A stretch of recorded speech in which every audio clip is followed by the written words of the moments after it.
కడియం శ్రీహరి అనే వ్యక్తి ఓడిపోయి ఇంటికాడు ఉంటే నేను పిలిచి ఆయన పార్లమెంట్ మెంబర్ గెలిపించాను. మళ్ళీ ఇక్కడ అవసరం ఏర్పడ్డది, ఆయన కొంచెం సీనియర్ పనిచేస్తాడని చెప్పి అది రాజీనామా చేయించి మళ్ళీ బై ఎలక్షన్ గెలిచి ఎమ్మెల్సీ చేసి ఇక్కడ ఉప ముఖ్యమంత్రి చేసినామండి. ఒక రాజకీయ పార్టీ అంతకన్నా ఎక్కువ ఏం పదవి ఇస్తుందండి? అయినా ఎందుకు వెళ్ళిపోయాడు? ఆయన కర్మ బాగాలేకి వెళ్ళిపోయాడు. రాజకీయంగా అతను భూస్థాపితం చేసుకున్నాడు. ఎందుకు అంత విల్ సీ టుమారో. అంత భూస్థాపితం చేసుకునే నిర్ణయాన్ని ఎందుకు తీసుకుంటాడు అతను? ఈ క్వశ్చన్ మీ టీవీ నైన్ వరంగల్ విలేకరుతో కడియం శ్రీహరిని అడిగిపోయండి. అడిగించాం.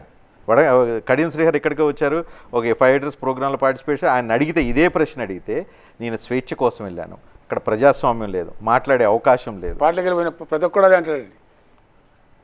పార్టీ నువ్వు ఉప ముఖ్యమంత్రి ఉన్నప్పుడు స్వేచ్ఛ ఉంది, మంచిగా దర్జాగా 4 ఏళ్ళు పదవి వెలగబెడితే అప్పుడు స్వేచ్ఛ ఉంది, నీ బిడ్డకి టికెట్ ఇప్పించుకునే స్వేచ్ఛ ఉంది. నీ బిడ్డకి టికెట్ ఎట్లా వచ్చిందండి?